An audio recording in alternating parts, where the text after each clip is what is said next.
Hey guys, Duchess Braids here and welcome back to my channel. So today we have my friend Kanisha here and we're going to be doing some goddess knotless braids.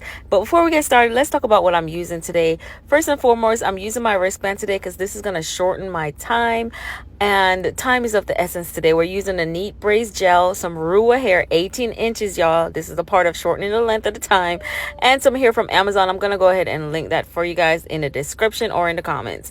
All right, and of course I'm using my comb, the precision comb that you can find on my website. All right, so quick introduction. I'm doing some goddess knotless braids. You guys have seen this on my page countless times, but today we're gonna talk about how to shorten your time when you're doing these. And first and foremost, I always start with my middle part for any style that I do. However, to shorten your time, you do want to section the hair, and that is very important, is pre-sectioning the hair to make sure that you can zoom through it when you start braiding and stuff. So first and foremost, I did the middle part first, and now I'm going from ear to ear.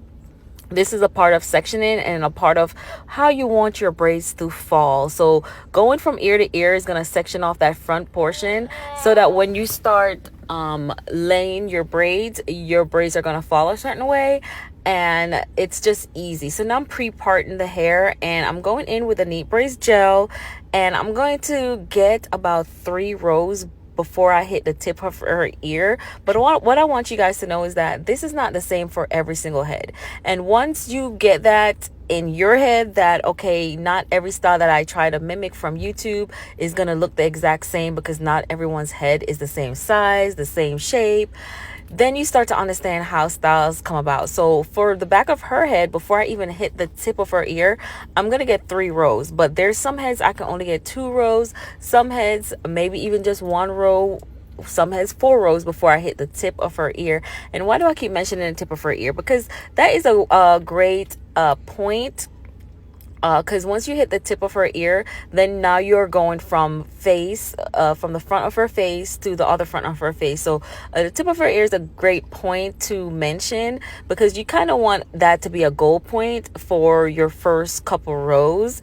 So I always kind of do as much as I can fit, but this is typically the height of which my sections are going to be. So that's how I'm able to get 3 sections, because I don't want it to be too small and I don't want it to be too big. So if you guys can eyeball these sections and put them in your head, if you're planning on redoing this style, this is how high I want my sections to be. And then I just go from ear to ear on each end, and now I'm at the tip of her ear, and I just move that part straight across. So that is a goal point that you want a line to hit, is the tip of the ear, going from ear to ear. And then I can jump into going from the front side of or temple lobe to the other side. So that are just goal marks, and these again I'm just parting them out and plaiting them out the way so that I can eventually speed through them once I start the braiding process.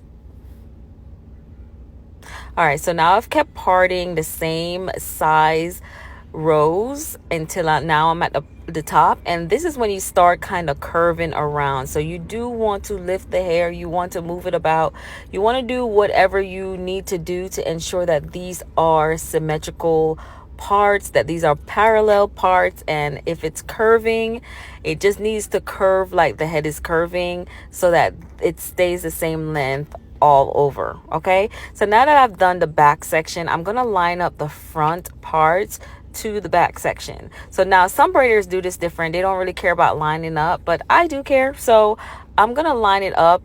So I'm gonna part basically from the front of her face to meet up to that part that I did that is right above that part that is at the top tip of her ear. Okay, so then I just join them together and keep going. So for her head, I plan to not have a middle part, so this is purposely planned. So you guys do want to think about that before you get started. Do the client want a middle part or not? She didn't care for a middle part, she cares more for a side part, so that is what I'm ensuring. So I'm going to keep doing these parts, but once I get to the top, I'm also making sure the size hits to where it doesn't end up being a middle part and end up being like 1 row where the middle part would be.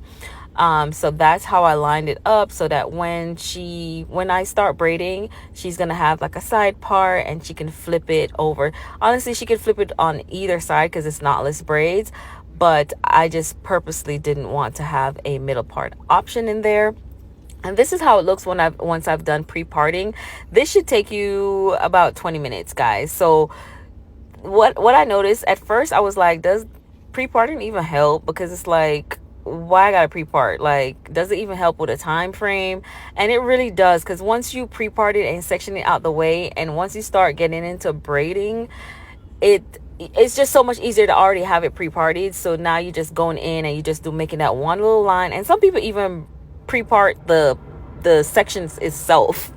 So normally at the back, I try to aim for at least like 4 braids at the back. But like I said, not everyone's head is the same. So if I have like one of my nieces or something that I know the back of their nape is a little bit smaller, I probably end up putting like 3 braids back there. And then my second row is always going to be 1 braid more. So if this is 4 braids back here, for sure my second braid, I'm always going to try to push 5 braids in there, just so, because you're doing brick layered braids, so you do want to ensure that the braids on top kind of fall in between the parts, so that once her hair is all down and stuff, you don't really see as much parts and lines and stuff like that.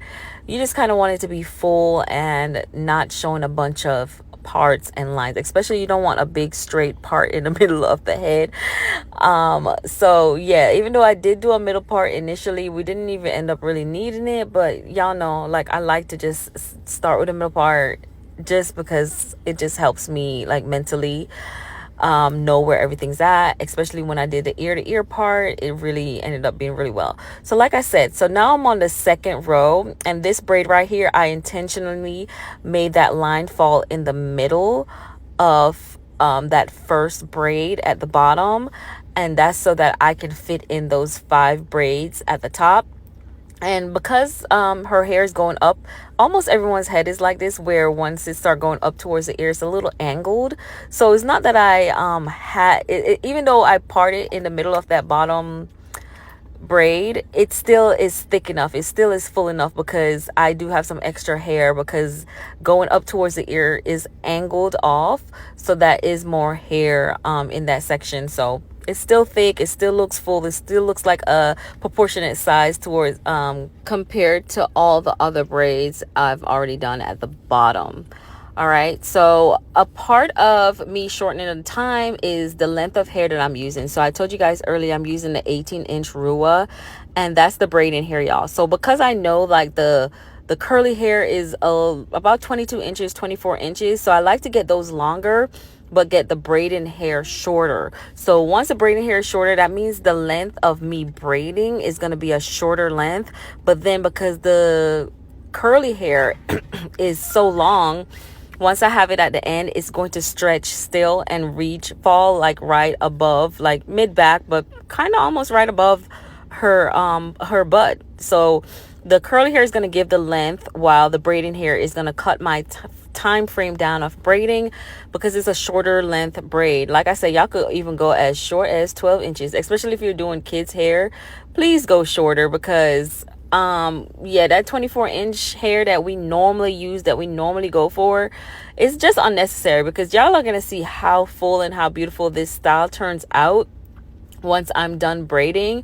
And the length is just great for me. Like, some people just really like their hair long, and that's cool, but some people's just like, girl, as long as it's like doesn't look crazy, as long as it's a decent length, like, you know, right above my butt, or, you know, mid back, that's good for some people. And I just thought this was a perfect length. And like I said, I used the 18 inches instead of using like a 20-inch or 24-inch. And they do have the kids braids that is 12 inches long, and then they have 16-inch I think I've seen before. So you guys definitely can go shorter with the braiding hair, but for the length of the curly hair, I would go a little bit longer. Now, the curly hair is normally the most expensive part of this style, because it is human hair. We're not using crochet hair, we're using human hair, so sometimes it could be a little bit pricey. And I do recommend using human hair, because guess what, it's not going to tangle up as much as a crochet hair will. And the crochet hair, just over time, just start looking real bummy. Like, it just start even when it tangles up, it's so hard to get it to untangle. But for human hair, I'm not gonna say it's not going to tangle up. I'm just gonna say like it's easier to detangle. And for me, I used to put mousse in these type of hair, but no, no, no, no, no, no, like just don't even try mousse, y'all. I recommend spraying it with water. If water alone can do it, do that. But if water is not really doing it, just mix water and leave-in conditioner, and that should be good for this style.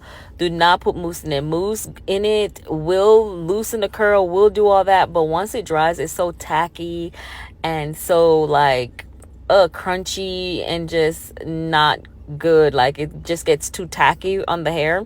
So no mousse for this style. I know I've probably said it before in a video or in a video like this, but 100% don't use mousse anymore. Water and leave-in conditioner, and just detangle it with a Denman brush or something, and that should be able to maintain this style. So as I'm braiding it in, guys, I only add maybe about 4 pieces of braiding hair as I'm doing the knotless braids, and then I add about 5 or 6 pieces of the curly hair in each braid. So I add one right at the top as soon as I'm finished doing the adding in all the knotless braids. Like I said, I added in about 4 knotless braids. So once I'm finished adding in all of my knotless braids, then I'll do my first curly hair leave out. And then I just braid down a little bit more. And then I add another one, braid down some more, add another one, you know, keep going. And then I add the final piece, which I'm going to let hang at the end of the hair. So that's always good. So now I'm at the top of the head, and you guys saw how I kind of curved that part around. So, you know, this doesn't happen too often. Sometimes if you're having a middle part, you don't have to do that, but for sure you do want to curve the part around, pull it out, curve it around. If you have to reverse this video so you can see what I'm talking about, because I kind of jumped over it. I was talking about something else while that was going on. But yeah, I had to curve that middle piece and go around it. And now I'm at the section where she wants her part to be a side part, so I'm all the way on the other side, and I'm gonna bring this braid towards me instead of going on the other side, because she wants a side part on that side of her head. So I get my 3 pieces, my 3 legs, and as soon as I get them in my hand, I start adding hair immediately. I don't turn first and then start adding hair. I know a lot of braiders like to do like 1 or 2 turns before they start adding hair, but I don't. I like to just add it in immediately so that like it looks thick at the top. Like I hate when it has that thin piece of braid and then it start getting bulky because you start adding in hair. I hate that. So, and this is the final look, you guys. So look how full and beautiful it is. Look at the length. Y'all can't tell me this length don't eat. Like she don't, like, come on, y'all can't tell me that is 18-inch braiding hair that I use. I haven't dipped it yet. I haven't even cut the little tips off, y'all.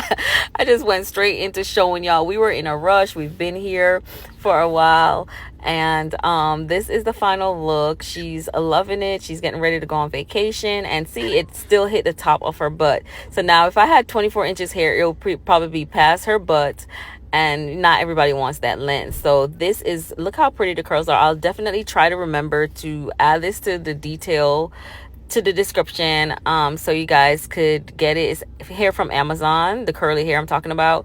But like I said, I will also link the braiding hair and the gel I'm using, all that stuff, on the YouTube shopping button. It's going to be right on the video at the bottom left, and you guys can click on that and get a direct link to the products that I'm using. But for the stuff like the braid band and my precision comb, that will be on my website at duchessbraids.com.